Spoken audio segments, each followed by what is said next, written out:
स्वागत है आपका हमारे YouTube चैनल पर। आज के इस वीडियो में UP triple S C GK का चौथा भाग लेके आ रहे हैं और यहाँ पे हम उन प्रश्नों को कवर करेंगे जो अब तक यूपी ट्रिपल एस सी के विभिन्न परीक्षाओं में पूछे जा चुके हैं। यह वीडियो आपके किसी भी आगामी परीक्षा के लिए बेहद महत्वपूर्ण होगी। अगर आप चाहते हैं इन क्वेश्चनों को एक टेस्ट के रूप में लेना या फिर इस वीडियो का PDF डाउनलोड करना, तो उसके लिए आपको हमारा ऑफिशियल ऐप डाउनलोड करना होगा, जिसका लिंक इस वीडियो के डिस्क्रिप्शन में और पहले कमेंट बॉक्स में मिल जाएगा। प्ले स्टोर पे SSC ऑनलाइन एग्जाम लिखकर आप इसे डाउनलोड कर पाएंगे। इस वीडियो को लाइक करने के साथ चैनल को जरूर सब्सक्राइब करें, उसके बाद बेल आइकन दबाएं, उसमें ऑल सेलेक्ट करें इसी तरह की बेहतरीन वीडियो सबसे पहले पाने के लिए। शुरू करते हैं। यहाँ पे पहला क्वेश्चन है कि निम्न में से किसने कभी भी भारत के उप प्रधानमंत्री के रूप में कार्यभार नहीं संभाला। आपके ऑप्शन है मोरारजी देसाई, देवी लाल, BP सिंह, लाल कृष्ण आडवाणी। ये क्वेश्चन देखिए ग्राम पंचायत अधिकारी में पूछा गया था, जिसका एग्जाम हुआ था 21/2/2016 को। आपको अपना उत्तर 2 सेकंड में कमेंट करके बताना होगा और यह वीडियो आपके यूपी ट्रिपल एस सी के आगामी किसी भी परीक्षा के लिए बेहद महत्वपूर्ण होगी। यहाँ आपको ये पता चलता है कि आने वाला जो प्रश्न है वो कैसा बनने वाला है। देखिए इनका नाम है BP सिंह। कहा गया है कि कौन है जो कभी भी उप प्रधानमंत्री नहीं बना। अगर हम बात करें उप प्रधानमंत्री यानी कि वाइस प्राइम मिनिस्टर के बारे में, तो उप प्रधानमंत्री के बारे में कहीं पर भी संविधान में कुछ नहीं बताया गया है। इसके बारे में कहीं पर भी कोई प्रबंध नहीं किया गया है। यहाँ पे अपने मन से किसी भी व्यक्ति को उप प्रधानमंत्री बना दिया जाता है। ये व्यक्ति सेम एक सांसद होना जरूरी है, चाहे वो लोकसभा का हो या फिर राज्यसभा का। अगला है कि भारत के केंद्रीय मंत्रिमंडल में अधिकतम कितने मंत्री हो सकते हैं। यहाँ पे आपके विकल्प है और ये क्वेश्चन स्टेनोग्राफर, जिसका एग्जाम डेट है 10/3/2019 को पूछा गया था। केंद्रीय मंत्रिमंडल में कितने मंत्री हो सकते हैं। देखिए पहले होता क्या था कि पहले कई पार्टी जब मिल करके सरकार बनाती थी, मान लीजिए कि एक पार्टी ए है, उसके साथ B मिल गई, फिर C और फिर D, ये 4 पार्टी मिल करके एक सत्ता में आ गई, मतलब कि एक CM या फिर एक PM बना दिया। अब होता क्या था कि सबको खुश करने के लिए सब में से अधिक मंत्री बनाए जाते थे। जैसे कि एक हो गए गृह मंत्री, एक राज्य गृह मंत्री, एक संयुक्त गृह मंत्री, एक सहायक गृह मंत्री। तो इस तरह के कई तरह के पद बना दिए जाते थे संविधान संशोधन करके या फिर कैबिनेट का अप्रूवल लेकर, और ज़्यादा से ज़्यादा लोगों को मंत्री बनाया जाता था ताकि सभी पार्टियों को खुश रखा जा सके। ऐसा होने पर देश के राजस्व के साथ बहुत ज़्यादा नुकसान होता था।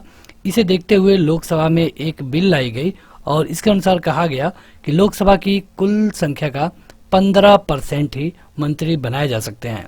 यानी कि आज लोकसभा में अगर 540 लोग हैं तो लगभग 85 लोग मंत्री बनाए जा सकते हैं।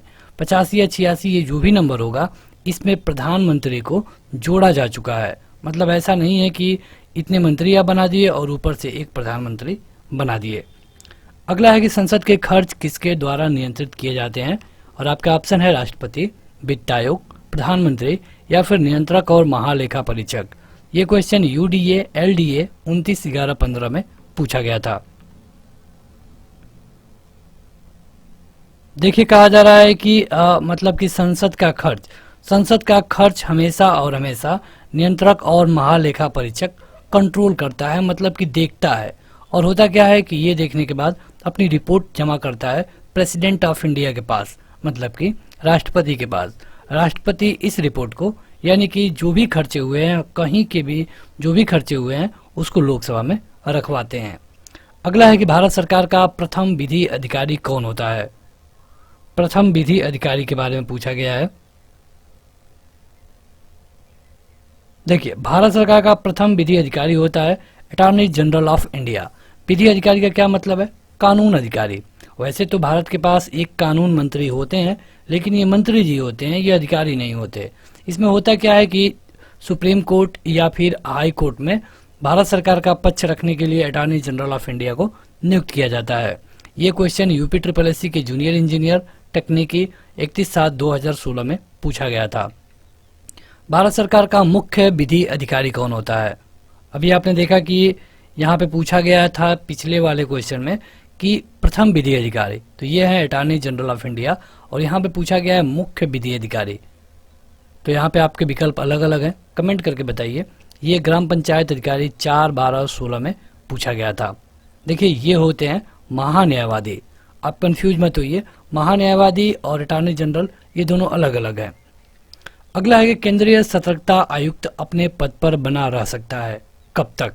जैसे कि सभी लोगों का जो टाइम पीरियड होता है कि ये 5 साल रहेंगे, ये 6 साल रहेंगे, ये 4 साल रहेंगे, तो जो केंद्रीय सतर्कता आयुक्त होता है ये अपने पद पे कब तक रह सकता है, ये आपको कमेंट करके बताना है। ये क्वेश्चन पूछा गया था लोअर तृतीय में, जिसका एग्जाम हुआ था 26/6/2016 को। तो देखिए ये होता है 65 साल, और 65 साल जब तक उनकी उम्र 65 साल ना हो जाए तब तक वो रह सकते हैं, या फिर 4 साल। 4 साल मतलब कि अगर उनको 63 साल की उम्र में नियुक्त किया जाएगा तब वो केवल 2 ही साल रहेंगे, और उनको अगर 55 साल की उम्र में नियुक्त किया जाएगा तब उनको 59 साल की उम्र में ये पद छोड़ना पड़ेगा। अगला है कि उस भारतीय प्रधानमंत्री का क्या नाम है जिन्होंने संसद में यह घोषणा की थी कि वह मंडल आयोग की सिफारिशों को लागू करेंगे। इस घोषणा से भारत में देशव्यापी विरोध शुरू हो गया था। ये क्वेश्चन लोअर एग्जाम 1/10/2019 के 3rd शिफ्ट में पूछा गया था। 2nd शिफ्ट है, क्योंकि 3rd शिफ्ट नहीं है, 2nd शिफ्ट है। आप चेक कर सकते हैं, कोई भी क्वेश्चन आपको गलत नहीं मिलेगा। तो देखिए इनका नाम है बीपी सिंह। बीपी सिंह मतलब कि श्री विश्वनाथ प्रताप सिंह। ये भारत के पहले प्रधानमंत्री हैं जो जिनका कार्यकाल रहा था 1989 से लेकर के 1990 तक। अगर आपको एग्जैक्ट डेट बताएं तो 2 दिसंबर 1989 को इनका कार्यकाल शुरू हुआ और 10 नवंबर 1990 को इनका कार्यकाल खत्म हो गया। अविश्वास प्रस्ताव के कारण इनको हटा दिया गया और इन्होंने घोषणा किया था कि हम मंडल आयोग की सिफारिशों को लागू करेंगे, जिसका पुरजोर तरीके से पूरे देश में विरोध हुआ। अगला है कि 1996 में जब अटल बिहारी वाजपेयी पहली बार प्रधानमंत्री बने थे तो उनके प्रधानमंत्री के रूप में काम करने की लगभग अवधि कितनी थी। जैसे कि प्रधानमंत्री तो उनको बना दिया गया, लेकिन जब उनको बहुमत सिद्ध करने की नौबत आई तो वहाँ पे इनके पास बहुमत ना होने के चलते इन्होंने अपना त्याग पत्र दे दिया। तो ये रहे, आपने सुना होगा कि केवल और केवल 13 दिन। 13 दिन यानी कि यहाँ पे जो आपका सही उत्तर होगा ये 2 हफ्ते होगा। 1996 में बने और ये शपथ लिए थे 16 मई को, 16 मई 1996 को, और 1 जून 1996 को इन्होंने अपना त्याग पत्र दे दिया। अगला है कि भारतीय संविधान के अनुच्छेद 161 निम्नलिखित में से किसे सजा माफ करने के अनुसार सजा में हेर फेर करने की शक्ति देता है। तो ये तो काफी आसान क्वेश्चन है और ये क्वेश्चन पूछा जाता है राज्यपाल से। तो यहाँ पे जो आपका सही उत्तर होगा ये होगा विभिन्न राज्यों के राज्यपाल। देखिए यहाँ पे आपको एक चीज समझना होगा, अगर यहाँ पे अनुच्छेद नहीं दिया होता और इस तरह का क्वेश्चन पूछा जाता तो वहाँ पे आपका सही उत्तर राष्ट्रपति होता, लेकिन यहाँ पे अनुच्छेद यानी कि आर्टिकल के बारे में दिया जा चुका है। आपको ये समझना होगा कि राज्यपाल भी सजा के साथ हेरफेर कर सकता है और राष्ट्रपति भी, लेकिन राज्यपाल और राष्ट्रपति में क्या फर्क है सजा को लेकर। तो राष्ट्रपति मृत्यु दंड को भी कम कर सकता है या फिर माफ कर सकता है। जो राष्ट्रपति होता है ये मृत्यु दंड को भी माफ कर सकता है या फिर कम कर सकता है, लेकिन राज्यपाल के साथ ऐसा नहीं है। ये क्वेश्चन पूछा गया था लोअर एग्जाम 1/10/2019 के 2nd शिफ्ट में। अगला है कि भारत के संविधान में निम्न में से किसके विरुद्ध अभियोग चलाने का प्रावधान नहीं है। मतलब कि कई लोगों के खिलाफ हम अभियोग चलाते हैं जिसे महाभियोग कहा जाता है। ये महाभियोग की प्रक्रिया लिया गया है USA से, यानी कि अमेरिका से। तो यहाँ पे जो भारत के राष्ट्रपति हैं इनके खिलाफ महाभियोग चलाया जाता है, लेकिन राज्य के राज्यपाल के खिलाफ महाभियोग नहीं चलाया जा सकता, क्योंकि राज्य के राज्यपाल को राष्ट्रपति अपने मर्जी से हटा सकता है और कहीं पर भी नियुक्त कर सकता है। तो इनके लिए महाभियोग चलाने की जरूरत ही नहीं है। और यहाँ पे आप देखेंगे कि जो राज्य के राज्यपाल के हटाने की प्रक्रिया होती है ये भी डायरेक्ट राष्ट्रपति पर ना होकर के कहीं ना कहीं कैबिनेट पे डिपेंड होता है। ये क्वेश्चन लोअर प्रथम 28/2/2016 में पूछा गया था। अगला है कि भारत के किसी राज्य के राज्यपाल के पद का आधिकारिक कार्यकाल कितने दिनों का होता है। यहाँ पे आपके विकल्प हैं, 2 सेकंड में अपना उत्तर कमेंट करके बताएं। ये क्वेश्चन लोअर एग्जाम 30/9/2019 के 2nd शिफ्ट में पूछा गया था। अगर आपको वीडियो के क्वालिटी में कोई इशू है तो यहाँ पे जो आपको 3 डॉट का बटन दिख रहा है, या फिर अगर आप लैपटॉप या डेस्कटॉप व्यूअर है तो यहाँ पे जो आपको सेटिंग वाला आइकन दिख रहा है वहाँ पे सेलेक्ट करके हाई क्वालिटी सेलेक्ट कर सकते हैं। ये वीडियो 4K में अपलोड की गई है। देखिए, अगर हम बात करें राज्य के राज्यपाल के बारे में तो ये होता है 5 साल, लेकिन 5 साल से पहले इनको कहीं ट्रांसफर कर दिया जाएगा या फिर इनका कार्यकाल दोबारा तिबारा बढ़ाया जा सकता है। अगला है कि स्वतंत्र भारत में किसी राज्य की प्रथम महिला राज्यपाल कौन बनी थी। ये क्वेश्चन बहुत बार पूछा गया है और यूपी SSSC के लोअर एग्जाम में पूछा गया था, जिसका एग्जाम डेट है 1/10/2019 पहला शिफ्ट। तो देखिए, इनका नाम है सरोजिनी नायडू और किस प्रदेश की, तो ये उत्तर प्रदेश की बनाई गई थी। चलिए कमेंट करके बताइए उत्तर प्रदेश की पहली महिला CM का नाम, पहली महिला मुख्यमंत्री का नाम कमेंट करके बताना है कमेंट बॉक्स में। आशा करेंगे कि सभी लोग अपना उत्तर कमेंट करके बताएंगे। अगला है कि निम्नलिखित में से कौन सा कथन सही है। यहाँ पे 4 कथन है और इस क्वेश्चन के लिए हम आपको 10 सेकेंड देते हैं। पढ़िए और अपना उत्तर कमेंट करके बताइए।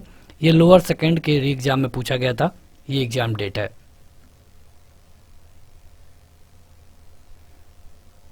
देखिए, कहा गया है कि अब प्रधानमंत्री और केंद्रीय परिषद के मंत्रियों द्वारा राज्य के राज्यपालों की नियुक्ति की जाती है।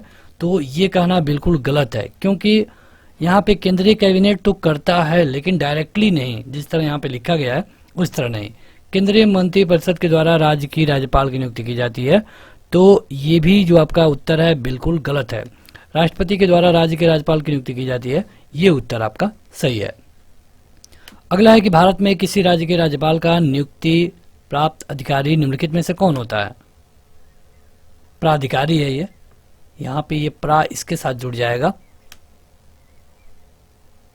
तो ये होते हैं भारत के राष्ट्रपति। ये क्वेश्चन लोअर में पूछा गया था।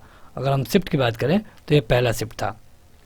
अगला है कि राज्यपाल के संदर्भ में कौन सा कथन सही है। यहाँ पे 2 कथन है, आपको बताना है कि दोनों में से कौन सही है या फिर कोई भी सही नहीं है। देखिए, कहा गया है कि राज्य विधान परिषद के 1/4 सदस्यों को मनोनीत करता है। वह एंग्लो इंडियन समुदाय के राज्य विधानसभा के 2 सदस्यों को मनोनीत कर सकता है। तो देखिए, यहाँ पे जो आपका सही उत्तर है ये आपको समझना होगा, ये 1/4 यानी कि आपका ये दोनों उत्तर सही होगा। अगला है कि यहाँ पे क्या भरा जाएगा। इसको विधानसभा का सत्रावसान करने की शक्ति होती है। सत्रावसान मतलब कि खत्म, शुरू और खत्म। तो ये होते हैं राज्य के राज्यपाल। ग्राम विकास अधिकारी 22/12/18 के पहले शिफ्ट में पूछा गया था। किसी विधानसभा में भारत के संविधान के अनुसार कम से कम और अधिक से अधिक कितने सदस्य हो सकते हैं। ये क्वेश्चन ग्राम पंचायत अधिकारी में पूछा गया था। देखिए, अगर हम बात करें कम से कम की तो ये हो सकते हैं 60 और अधिकतम हो सकते हैं 500। अधिकतम इस समय है उत्तर प्रदेश में, जिनकी संख्या है 403 + 1, और यहाँ पे मिनिमम तो कई स्टेटों में 40 कई स्टेट में है। तो आपका सही उत्तर होगा ऑप्शन नंबर डी, ग्राम पंचायत अधिकारी में ये क्वेश्चन पूछा गया था। आगे बढ़ें उससे पहले जो लोग अभी तक इस वीडियो को लाइक नहीं किए हैं जरूर लाइक कर दें और इसी तरह की वीडियोज के लिए इस चैनल को जरूर सब्सक्राइब करें। एप्लीकेशन भी आप डाउनलोड कर पाएंगे। अगर आप यूपी SSSC के किसी भी एग्जाम से रिलेट करते हैं तो आपको ऐप जरूर डाउनलोड करना चाहिए। भारतीय राज्यों में मुद्रा बिल होने के लिए एक बिल को कौन प्रमाणित करता है। तो ये है राज्य विधानसभा का अध्यक्ष। ये क्वेश्चन लोअर प्रथम में पूछा गया था। भारत के उच्चतम न्यायालय की प्रथम महिला न्यायाधीश कौन थी। ये UDA LDA 19/11/15 और असिस्टेंट अकाउंटेंट 22/11/15 ये दोनों में पूछा गया था। आप देख सकते हैं ये क्वेश्चन रिपीट होते हैं और पूछा गया उच्चतम न्यायालय यानी कि सुप्रीम कोर्ट, इनका नाम है फातिमा बीबी। अगला है कि निम्न में से किसने भारत के 43वें मुख्य न्यायाधीश के रूप में शपथ ग्रहण किया। देखिए, पेपर बनाने वाले को इससे फर्क नहीं पड़ता कि आप कब पेपर दे रहे हैं। वहाँ पूछा जाएगा कि 47वें कौन है, 46वें कौन है, यहाँ तक कि जो बने नहीं उनके बारे में भी पूछ लिया जाता है ताकि आपको आसानी से कंफ्यूज किया जा सके। वैसे ये क्वेश्चन 2016 में पूछा गया था और 2016 में 43वें ही थे। इनका नाम था TS ठाकुर। क्या आप बता सकते हैं कि आपके समय जब भी आप ये वीडियो देख रहे हैं CJI मतलब कि सुप्रीम कोर्ट के मुख्य न्यायाधीश कौन है। जो भी है कमेंट करके बताइए। कमेंट बॉक्स में। अगला है कि नव सृजित उच्च न्यायालय कहाँ पर है, कमेंट करके बताएं। देखिए, पहले हमारे यहाँ 24 हाई कोर्ट हुआ करते थे, लेकिन अब एक हाई कोर्ट बढ़ गया है और ये बढ़ा है कहाँ पे, त्रिपुरा में। यानी कि अब हाई कोर्टों की संख्या हो गई है 25। ये क्वेश्चन लोअर द्वितीय में पूछा गया था। तो बस आज के इस वीडियो में इतना ही। इस वीडियो को जरूर लाइक करें और इस चैनल को इसी तरह की वीडियो पाने के लिए सब्सक्राइब भी करिए, बेल आइकन दबाएं और इस ऐप को डाउनलोड करिए, जो कि आपके यूपी SSC और अन्य वनडे एग्जाम के लिए बेहद फायदेमंद होगा। इस ऐप का लिंक आपको इस वीडियो के डिस्क्रिप्शन में और पहले कमेंट बॉक्स में मिल जाएगा। आज के इस वीडियो में इतना ही। Thank you.